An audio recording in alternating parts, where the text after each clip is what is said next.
ನಮಸ್ಕಾರ. ಇವತ್ತಿನ ವಿಶೇಷ ಸಂಚಿಕೆಗೆ ಸ್ವಾಗತ.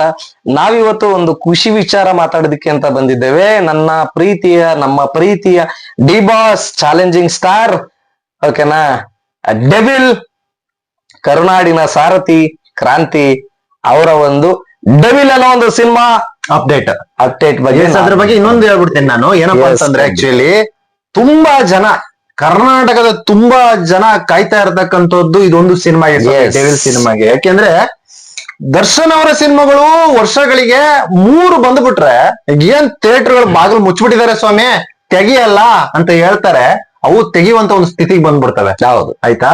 ಇದೇ ರೀತಿ ದೊಡ್ಡ ದೊಡ್ಡ ಸ್ಟಾರ್ಗಳ ಸಿನಿಮಾಗಳು ಬಂದ್ಬಿಟ್ರಂತೂ ಈಗ ಮುಚ್ಚಿರೋ ಅಲ್ಲ, ಇನ್ನೂ ಅನೇಕ ಥಿಯೇಟರ್ಗಳು ಉಟ್ಕೊಬಿಡ್ತಾರೆ. ಹೌದು, ಅಲ್ಲ ಉಟ್ಕೊಂತವೆ ಅನ್ನೋದು ಒಂದಾದ್ರೆ ಎಷ್ಟೋ ಜನ ಟೆಕ್ನಿಷಿಯನ್ಸ್ ಅಂದ್ರೆ ಏನು ಆ ಒಂದು ಸಿನಿಮಾ ರಂಗದಲ್ಲಿ ದರ್ಶನ್ ರವರ ಒಂದು ಸಿನಿಮಾದಲ್ಲಿ ಕೆಲಸ ಮಾಡ್ತಾರೆ ಅಂದ್ರೆ ಮಿನಿಮಮ್ 200 ರಿಂದ 250-300 ಜನ ಕೆಲಸ ಮಾಡ್ತಾರೆ ಸ್ವಾಮಿ. ಆ 250-300 ಕುಟುಂಬಗಳಿಗೂ ಕೂಡ ಆಶ್ರಯ ಸಿಕ್ಕದಂಗಾಗತ್ತೆ. ದರ್ಶನ್ ರವರವ್ರದ್ದು ವರ್ಷಕ್ಕೆ 1-2 ಸಿನಿಮಾ ರಿಲೀಸ್ ಆಯ್ತು ಅಂತಂದ್ರೆ ಎಲ್ಲರೂ ಇಡೀ ಕರ್ನಾಟಕದಲ್ಲಿ ಥಿಯೇಟರ್ಸ್ ಇಟ್ಕೊಂಡಿರ್ತಕ್ಕಂಥವ್ರು, ಪ್ರೊಡ್ಯೂಸರ್ಸ್, ನಿರ್ದೇಶಕರು ಎಲ್ರೂ ಕೂಡ ಹೊಟ್ಟೆ ತುಂಬಾ ಅನ್ನ ತಿಂತಾರೆ ಅಂತಂದ್ರೆ ಅದು ಅಂತೂ ಸತ್ಯ, ಖಂಡಿತವಾಗಿ ಸತ್ಯ. ಅದನ್ನ ಅಲ್ಲಗಳೆಯೋ ತರದಲ್ಲಿ ಇಲ್ವೇ ಇಲ್ಲ. ಇನ್ನು ಡೆವಿಲ್ ಸಿನಿಮಾದ ಅಪ್ಡೇಟು, ಅದ್ರ ಬಗ್ಗೆ ಮಾತಾಡೋದಕ್ಕೆ ಅಂತ ಬಂದಿದೀವಿ. ಅದನ್ನ ಸ್ವಲ್ಪ ಇನ್ನೊಂದ್ 2 ನಿಮಿಷ ಲೇಟ್ ಆಗಿ ಹೇಳ್ಬಿಡ್ತೀವಿ. ಇನ್ನು ನಮ್ಮ ದರ್ಶನ್ ರವರ ಒಂದು ವಿಚಾರಕ್ಕೆ ಬಂದ್ಬಿಡೋಣ. ಡಿ ಬಾಸ್ ಅವರು ಅಂತ ಬಂದಾಗ ಏನವರು ಈ ಒಂದು ಜೈಲಿಗೆ ಹೋಗೋದಕ್ಕಿಂತ ಮುಂಚೆ ಒಂದು ಕ್ರೇಜ್ ಅನ್ನೋದಿತ್ತು ನೋಡಿ.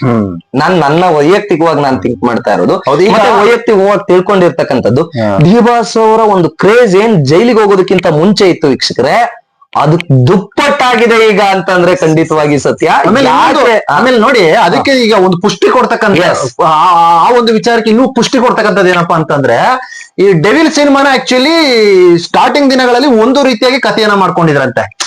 ಯಾಕೆಂದ್ರೆ ದರ್ಶನ್ ಸರ್ ಈ ರೀತಿ ಇದಾರೆ, ಈ ರೀತಿ ಫೈಟ್ ಇರ್ಬೇಕು, ಈ ರೀತಿ ಫ್ಯಾನ್ ಗಳಿಗೆ ಏನ್ ವಿಸಿಲ್ ಬರ್ಬೇಕು, ಈ ರೀತಿ ಇರ್ಬೇಕು ಸ್ಟೋರಿ, ಹಂಗಿರ್ಬೇಕು ಹಿಂಗಿರ್ಬೇಕು, ಒಂದು ಇದ್ ಮಾಡ್ಕೊಂಡಿದ್ರಂತೆ. ಆದ್ರೆ ದರ್ಶನ್ ಸರ್ ಏನು ಜೈಲ್ಗೆ ಹೋಗ್ತಾರೆ, ಸುಮಾರು ತಿಂಗಳಿದ್ದು ಹೊರಗಡೆ ಬರ್ತಾರೆ, ಆನಂತರ ಶೂಟಿಂಗ್ ಸ್ಟಾರ್ಟ್ ಆಗೋಕ್ ಮೊದ್ಲೇ ಕೆಲವೊಂದು ಬದಲಾವಣೆಗಳನ್ನ ಮಾಡ್ಕೊಂಡ್ರಂತೆ.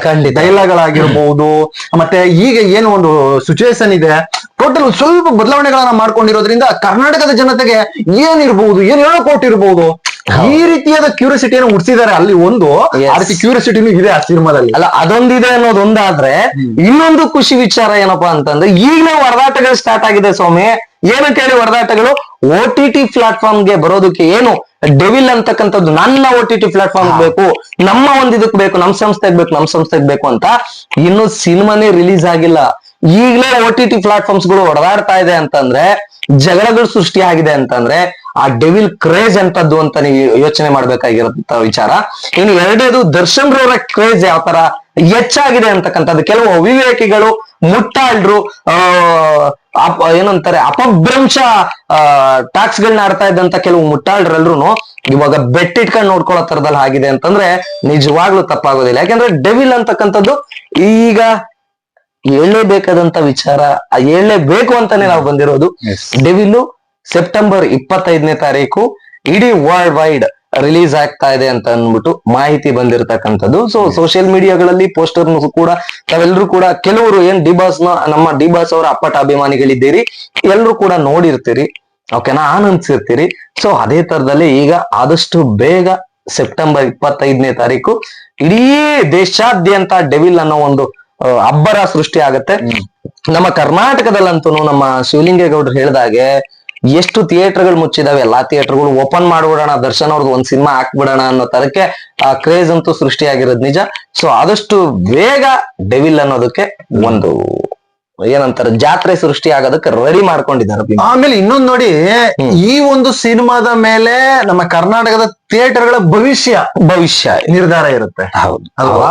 ಒಂದು ವೇಳೆ ಸಿನಿಮಾ ಅಲ್ವಾ, ಈ ಒಂದು ವೇಳೆ ಸಿನಿಮಾ ದೊಡ್ಡ ಮಟ್ಟದಲ್ಲಿ ಸದ್ದು ಮಾಡಿ ಎಸ್ ಅಂತ ಅನಿಸ್ಬಿಟ್ರೆ ನೀವ್ ಹೇಳ್ದಾಗೆ ಇನ್ನೂ ಒಂದಷ್ಟು ಥಿಯೇಟರ್ಗಳು ಇದೆಯಪ್ಪ, ಇನ್ನು ಜೀವಂತವಾಗಿದೆ. ಆಮೇಲೆ ಓನರ್ಗಳು ಇದ್ ಮಾಡ್ತಾರೆ, ಪರವಾಗಿಲ್ಲ ದರ್ಶನ್ ಅವ್ರ ಸಿನಿಮಾಗಳು ಓಡ್ತಾ ಇದೆ, ಇನ್ನು ಸ್ವಲ್ಪ ದೊಡ್ಡ ದೊಡ್ಡ ಸ್ಟಾರ್ ಗಳು ಈ ರೀತಿ ಒಂದ್ 2-3 ಸಿನಿಮಾ ಕೊಟ್ಬಿಟ್ರೆ ನಾವು ಒಂದ್ ಥಿಯೇಟರ್ ತೆರೆದ್ಬೋಣ ಅನ್ನೋ ಮನಸ್ಸು ಮಾಡಕ್ ಸ್ಟಾರ್ಟ್ ಮಾಡ್ತಾರೆ ಓನರ್. ಮತ್ತೆ ಇನ್ನೊಂದ್ ಏನ್ ಗೊತ್ತಾ, ಕೆಲವು ಜನರು ಅಂದ್ಕೊಂತಾರೆ ಥಿಯೇಟರ್ ಓನರ್ ಅಂದಿದ ತಕ್ಷಣನೇ ಕೋಟಿ ಕೋಟಿ ದುಡ್ಡಿರುತ್ತೆ ಅಂತ. ಪಾಪ ಅವ್ರ ಕಷ್ಟ, ತಿಂಗಳಿಗೆ ಕರೆಂಟ್ ಬಿಲ್ ಎಷ್ಟು ಬರುತ್ತೆ, ಓಕೆನಾ, ಮೇಂಟೆನೆನ್ಸ್ ಚಾರ್ಜ್ ಎಷ್ಟು ಬರುತ್ತೆ ರೀ. ಸುಮ್ನೆ ಬಾಗ್ಲ ಹಾಕೊಂಡ್ ಹೋದ್ರೆ ಕಸ ಬೀಳತ್ರಿ, ಹೌದು, ಬಾಗ್ಲ ಹಾಕೊಂಡ್ ಹೋದ್ರೆ ಧೂಳ್ ಬೀಳುತ್ತೆ. ಪ್ರತಿ ದಿನ ಥಿಯೇಟರ್ ಇದು ಏನು ಸೀಟ್ ಗಳನ್ನ ಕ್ಲೀನ್ ಮಾಡ್ಲಿಲ್ಲ ಅಂತಂದ್ರೆ ವಾಸನೆ ಬಡಿಯೋದಕ್ ಸ್ಟಾರ್ಟ್ ಆಗತ್ತೆ. ಆ ವಾಸನೆ ಬಡಿಯೋದಕ್ ಸ್ಟಾರ್ಟ್ ಆಯ್ತು ಅಂತಂದ್ರೆ ತಿಗಣೆಗಳು ಬರೋದಕ್ ಸ್ಟಾರ್ಟ್ ಆಗತ್ತೆ. ತಿಗಣೆಗಳು ಬಂತು ಅಂದ್ರೆ ಯಾವ ಪ್ರೇಕ್ಷಕರು ಕುತ್ಕೊಂತಾರೆ, ಇವಾಗ ಎದೋಗ ನಿಮ್ ಥಿಯೇಟರ್ ಅದು ಕಿತ್ತೋಗಿರೋ ಥಿಯೇಟರ್ ಮಾಡ್ತಾರೆ. ಅದೊಂದು ಸೊ ಥಿಯೇಟರ್ ಅವ್ರ ಕಷ್ಟ ಥಿಯೇಟರ್ ಅವ್ರಿಗೆ ಇರುತ್ತೆ. ಅಲ್ಲ, ಆ ಜಾಗನ ಒಂದ್ ವೇಳೆ ಹೊಡೆದಾಕ್ಬಿಟ್ಟು ಬೇರೆ ಯಾವ್ದೋ ಕಮರ್ಷಿಯಲ್ ಬಿಲ್ಡಿಂಗ್ ಮಾಡಿದ್ರೆ ಅದಕ್ಕಿಂತ ಡಬಲ್ ಹೌದೌದು, ಸತ್ಯವಾದ ಮಾತದು. ಆಲ್ಮೋಸ್ಟ್ ಅದಕ್ಕೆ ಥಿಯೇಟರ್ ಗಳು ಇವತ್ತು ಹೋಗ್ತಾ ಇರ್ತಾರೆ. ನಿಮ್ಗೆ ದರ್ಶನ್ ಅವರು ಸಿನಿಮಾ ಒಂದ್ ವೇಳೆ ಗೆದ್ರೆ ಓಕೆ, ಇದು ಏನಾದ್ರು ಬಿದ್ದೋಗ್ಬಿಡ್ತು ಅಂದ್ರೆ ಅಲ್ಲ, ಬಿದ್ದೋಗೋದಕ್ ಸಾಧ್ಯನೇ ಇಲ್ಲ ಬಿಡಿ. ಯಾಕೆ ಬಿದ್ದೋಗಕ್ ಸಾಧ್ಯ ಇಲ್ಲ ಅಂತ ನಾನು ಆಗ್ಲೇ ಫಸ್ಟ್ ಹೇಳಿದೆ. ಡೆವಿಲ್ ಅನ್ನೋ ಒಂದು ಕ್ರೇಜು, ಡಿಬಾಸ್ ಅನ್ನೋ ಕ್ರೇಜು, ಡೆವಿಲ್ ಅನ್ನೋ ಕ್ರೇಜ್ ಏನಿದೆ, ಇದು ದರ್ಶನ್ ರವರು ಜೈಲ್ಗೆ ಹೋಗೋದಕ್ಕಿಂತ ಮುಂಚೆ ಇದ್ದಂತ ಕ್ರೇಜು ಒಂದು ಕಡೆ ಆದ್ರೆ, ಅವರು ಜೈಲಿಂದ ಹೊರಗಡೆಗ್ ಬಂದಿದಾರೆ ನೋಡ್ರಿ. ಹೊರಗಡೆಗ್ ಬಂದಾದ್ಮೇಲೆ ಆ ಕ್ರೇಜ್ ಕ ಬಾಪ್ ಅಂತಾರಲ್ಲ, ಕ್ರೇಜ್ಗೆ ಅಪ್ಪ ಅಂತಾರಲ್ಲ, ಹಂಗೆ ನಮ್ಮ ಡಿಬಾಸ್ ದರ್ಶನ್ ರವರು ಕ್ರೇಜ್ಗೆ ಅಪ್ಪ ಅಂತಂದ್ರೆ ತಪ್ಪಾಗೋದಿಲ್ಲ. ಎಸ್, ಖಂಡಿತವಾಗಿ ಈ ಥಿಯೇಟರ್ ಓನರ್ಗಳಾದ್ರೂ ಕೂಡ ನಮ್ಮ ಇವ್ರು ಹೇಳಿದಾಗೆ ಈಗ ಫಾರ್ ಎಕ್ಸಾಂಪಲ್ ಇಲ್ಲಿ ನಮ್ ವೀರೇಶ್ ಥಿಯೇಟರ್ ಇದೆ. ವೀರೇಶ್ ಥಿಯೇಟರ್ ನ ಸುಮ್ಮನೆ ಅಲ್ಲ ಹೊಡೆದ್ಬಿಟ್ಟ ಆ ಒಂದ್ ಜಾಗನ ಯಾವ್ದಾದ್ರು ಕಮರ್ಷಿಯಲ್ ಆಗಿ ಒಂದ್ ಮಾಲ್ ಆಗಿಲ್ಲ ಮಾಡ್ಬಿಟ್ರೆ ನೀವು ನಂಬಲ್ಲ, ಲಕ್ಷ ಟರ್ನ್ ಓವರ್ ಮಾಡ್ತಾರೆ. ಲಕ್ಷ ಅಲ್ಲ, ಕೋಟಿ ಗಟ್ಲೆ ಟರ್ನ್ ಓವರ್ ಮಾಡ್ತಾರೆ. ಯಾಕೆಂದ್ರೆ ಆ ಪಾಯಿಂಟ್ ಹಂಗಿದೆ.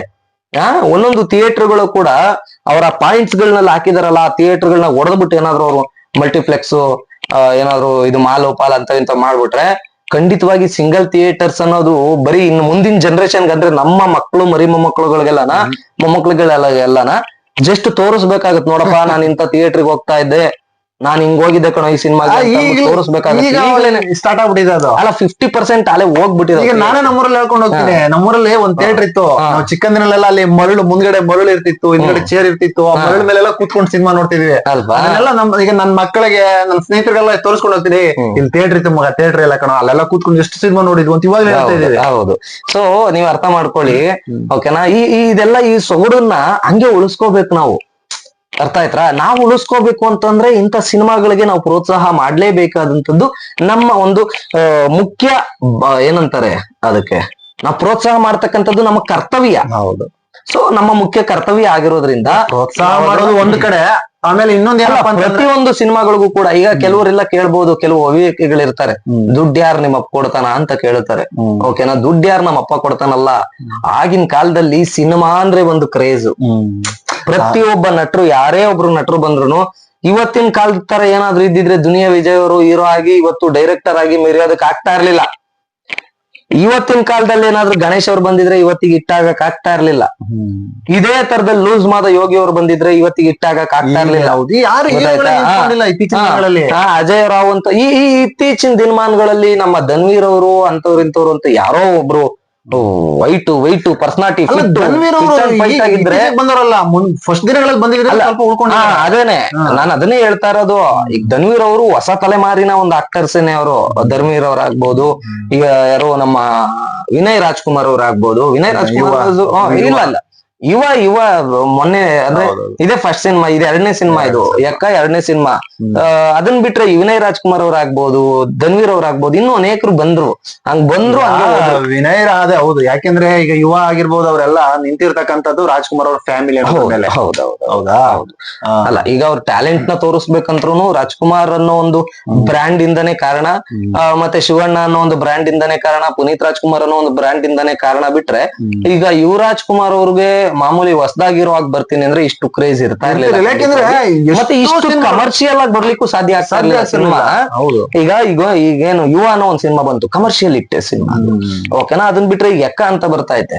ಇಷ್ಟು ಇಷ್ಟು ಕಮರ್ಷಿಯಲ್ ಲೆವೆಲ್ ಆಗಿ ಸಿನಿಮಾ ಮಾಡ್ಬೇಕು ಅಂತ ಅಂದಿದ್ರೆ ಯುವ ಅವರು ಆಸ್ ಎ ಅಂದ್ರೆ ನ್ಯೂ ಕಮರ್, ಯಾರೋ ಹೊಸ ಆರ್ಟಿಸ್ಟ್, ಯಾರೋ ಮಗನೂ ಅಲ್ಲ ಅಂದ್ರೆ ಯಾವ್ದೇ ಒಂದು ಸಿನಿಮಾ ಬ್ಯಾಕ್ ಗ್ರೌಂಡ್ ಇಲ್ದೆ ಅವ್ರು ಏನಾದ್ರು ಬಂದಿದ್ರೆ ಖಂಡಿತವಾಗಿ ಸಕ್ಸಸ್ ಆಗೋದಕ್ಕೆ ಸಾಧ್ಯ ಇರ್ತಾ ಇರ್ಲಿಲ್ಲ. ವಿನಯ್ ರಾಜ್ಕುಮಾರ್ ಅಂತ ಬಂದಾಗ ವಿನಯ್ ರಾಜ್ಕುಮಾರ್ ಸಿದ್ಧಾರ್ಥ ಅನ್ನೋ ಒಂದು ಸಿನಿಮಾ ಮಾಡಿದ್ರು. ಇಲ್ಲಿ ಹೆಂಗೆ ಅಂದ್ರೆ ಯುವ ಅವ್ರನ್ನ ನಿಮ್ ಕೈ ಹಿಡಿದಿದ್ದು ಯಾರು ಅಂತಂದ್ರೆ ರಾಜ್ಕುಮಾರ್ ಅಭಿಮಾನಿ ಅಲ್ಲ, ರಾಜ್ಕುಮಾರ್ ಅವರ ಅಭಿಮಾನಿಗಳು ಎಷ್ಟು ಅಭಿಮಾನಿಗಳಿದ್ದಾರೆ, ಸಪೋರ್ಟ್ ಮಾಡಿದ್ರು ಅಷ್ಟೇ ಅಭಿಮಾನಿಗಳು. ಅದೇ ಪುನೀತ್ ರಾಜ್ಕುಮಾರ್ ಅವರ ಅಭಿಮಾನಿಗಳು ಕೂಡ ನಮ್ಮ ಜೂನಿಯರ್ ಅಪ್ಪು ಬಾಸ್ ಬಂದ್ರು ಕಣಪ್ಪ, ಶಿವಣ್ಣನ ಅಭಿಮಾನಿಗಳು. ಹೌದು, ಜೂನಿಯರ್ ಪುನೀತ್ ರಾಜ್ಕುಮಾರ್ ಅವ್ರನ್ನೇ ನೋಡ್ದಂಗ ಆಗ್ತಾ ಇದೆ ಡ್ಯಾನ್ಸ್ ಪನ್ಸ್ ಅಂತ ಅಂದ್ಬಿಟ್ಟು ಕೈ ಹಿಡಿದ್ರು. ಎಸ್, ಈ ಇನ್ ಮುಂದಿನ ದಿನಗಳಲ್ಲಿ ನೋಡಿ ಇಂಥ ಹೀರೋಗಳು ಕೂಡ ಏನಂತಾರೆ ತೆರೆ ಹಿಂದೆನೆ ಉಳ್ಕೊಂಡ್ಬಿಡ್ತಾರೆ. ಎಷ್ಟೋ ಅನೇಕ ಕಲಾವಿದರುಗಳು ಬಂದಿದ್ದಾರೆ. ಸೊ ಅವ್ರನ್ನೆಲ್ಲ ನಾವು ಉಳಿಸುವಂತ ಒಂದು ಪ್ರಯತ್ನ ನಮ್ದು. ಉಳಿಸ್ಬೇಕ್ರಿ. ಇದೇ ತೆಲುಗು ಇಂಡಸ್ಟ್ರಿಗೆ ಹೋದ್ರೆ, ನೀವು ತಮಿಳ್ ಇಂಡಸ್ಟ್ರಿಗೆ ಹೋದ್ರೆ ನಮ್ಮ ಮಗೊಂದ್ ಯಾರನ್ನೂ ಬಿಟ್ಕೊಂಡ್ ಕೊಡಲ್ಲ. ಹೊಸೊಬ್ರೇ ಆಗ್ಲಿ ಹಳಬ್ರೇ ಆಗ್ಲಿ ಆ ಸಿನಿಮಾ ಹಿಟ್ ಮಾಡೋವರ್ಗು ಬಿಡಲ್ಲ ಅವರು.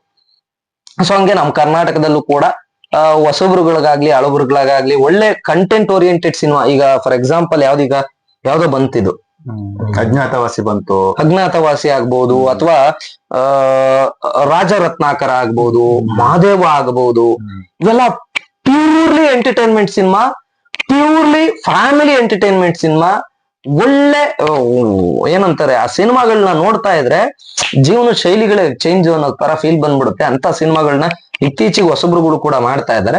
ಸೊ ಎಲ್ರಿಗೂ ಕೂಡ ಪ್ರೋತ್ಸಾಹ ಮಾಡಿ ಅಂತ ಕೇಳ್ಕೊಂತೀವಿ. ಎಸ್, ಇದೇ ತರ ನಿರಂತರ ಸುದ್ದಿಗಾಗಿ ನೋಡ್ತಾ ಇರಿ ನಮ್ಮ ಚಾನಲ್. ನಮಸ್ಕಾರ.